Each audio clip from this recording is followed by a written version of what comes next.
So it's no secret that the PS2 has a huge library. Today, we're going to take a break from regular reviews and take a look at just a few of my favorite PS2 games. I hope you enjoy. Yeah.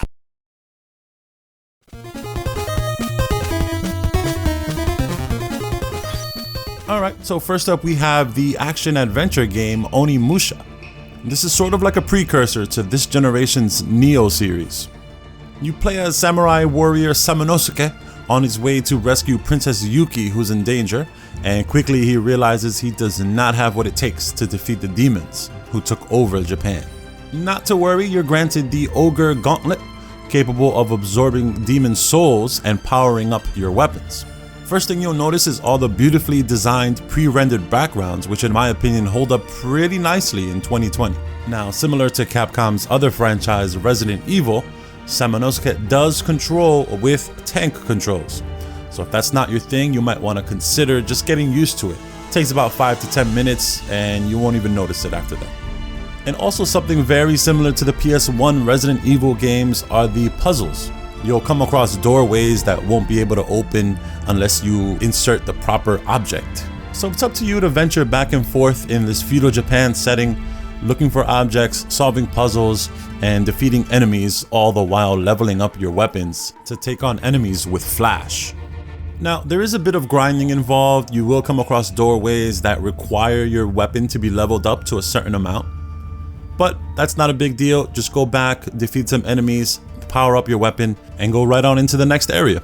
Very good game for anyone looking for an adventure game on PS2 with challenging combat and puzzles to break up the monotony, and a beautiful setting to look at.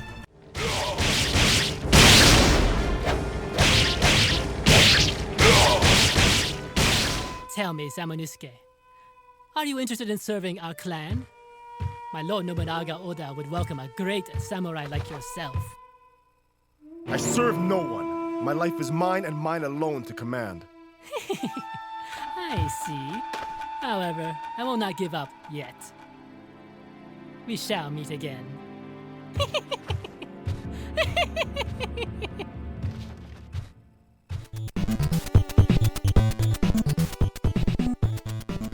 Next up, we have the Simpsons Road Rage game. What we have here is a Crazy Taxi clone. Instead, you drive around as Simpsons characters, picking up passengers and taking them to their destination. And in very arcade fashion, you have to do so before time runs out.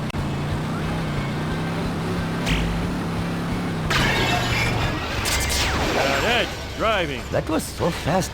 Take this jerky as a tip. Sometimes the game will want you to destroy 14 objects before getting to your final destination. Do you take the risk of getting more money in exchange for losing more time? Más rápido, por favor. Would you like a receipt? Too bad. With the money you earn, you take that and you can buy new characters or new starting locations. Each character has a car that pertains to their character in the cartoon. For example, Homer has the Mr. Plow truck. There is a Sunday drive mode where you can just drive around town. There's no time limit. You can get used to where the shortcuts are and just get used to the streets in general. I think what put this game above Crazy Taxi was the personality of the game. All the characters spout off some of the most random, bizarre lines. And it's just funny because these are characters that you've grown to love over the years.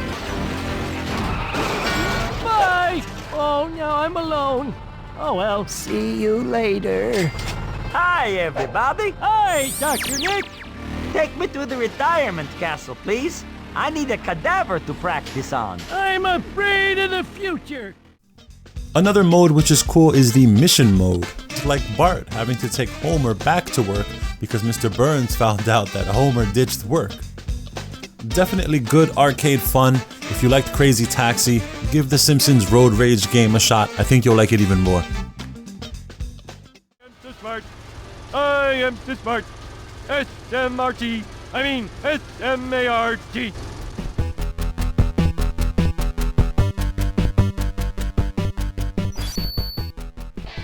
Next up, we have Dragon Ball Z Budokai. Probably the first official fighting game for Dragon Ball Z that I've ever played. And it shows the 3D models aren't the greatest, but Bandai and Atari tried. They put their heart and soul into this, and it shows. The game has a story mode. You go from the Saiyan saga all the way up to the Cell saga, where Gohan defeats Cell.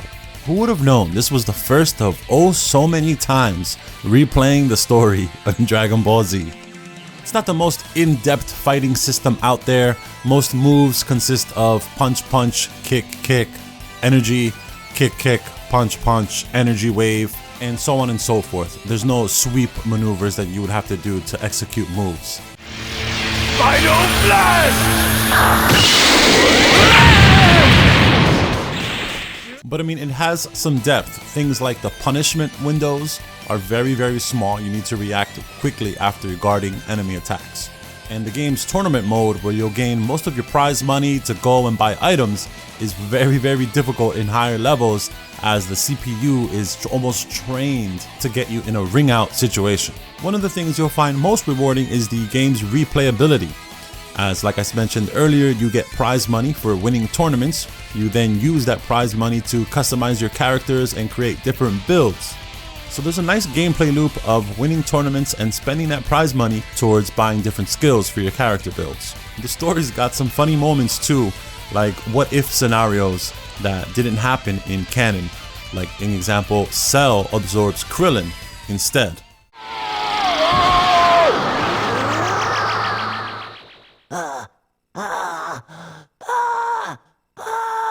That freak is gonna pay for what he did to Krillin! I swear, if it's the last thing I do! He lost too much power. Yamcha, it's time to go.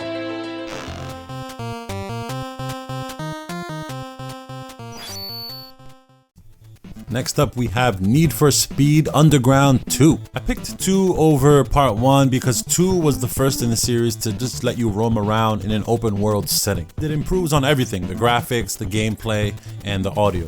Released in 2005 in probably the height of the tuner culture, you start off as a street racer new in town, and you try to work your way up the ranks and be the best street racer there is. You won't just be driving around town randomly racing people. You enter sprint events, drag events, circuits, and probably most famously the drifting events. While recording gameplay for this video, I really enjoyed the drag racing. There's an RPM meter that you have to use to perfectly shift in every gear in order to win the race.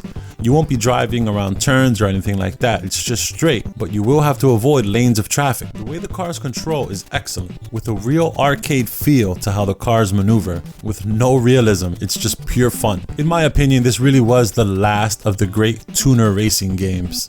A few games tried to match the same feel afterwards, but nothing came close to this one. So if you want a game where you can modify your car and hit the streets, try Need for Speed Underground 2. So we got another racing game. It's Gran Turismo 3 A-Spec. Woo, the amount of hours I spent on Gran Turismo 3, let me tell you.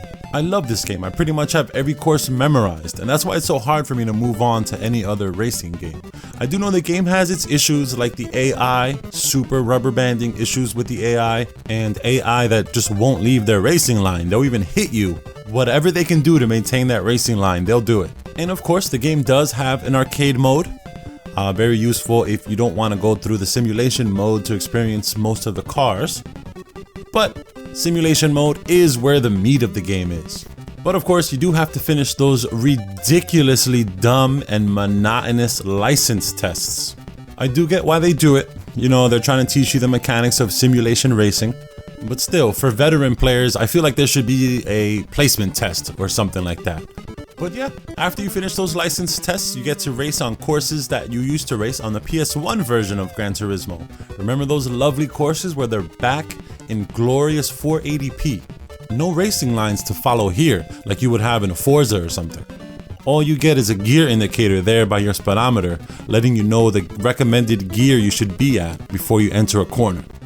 And that's what makes you a better player. You have to look at visual cues on the course to let you know what corner's coming up, like the tire tracks on the road, or a certain tree that lets you know when to press the brakes. The game rewards you with credits and cars when you finish tournaments in first place. Another game feature that I do like is the fact that there's rally racing in here. It's done really well, sort of loose, but the car is still controllable. It's a nice change from regular simulation racing on asphalt. Definitely pick up a copy of Gran Turismo 3 A-Spec if you just want to witness a technical marvel on the PS2. So there you have it. Those are only a fraction of my favorite PS2 games. I'll review some more in a future video. I want to know what are some of your favorite PS2 games. Thank you so much for watching, and I'll see you on the next one.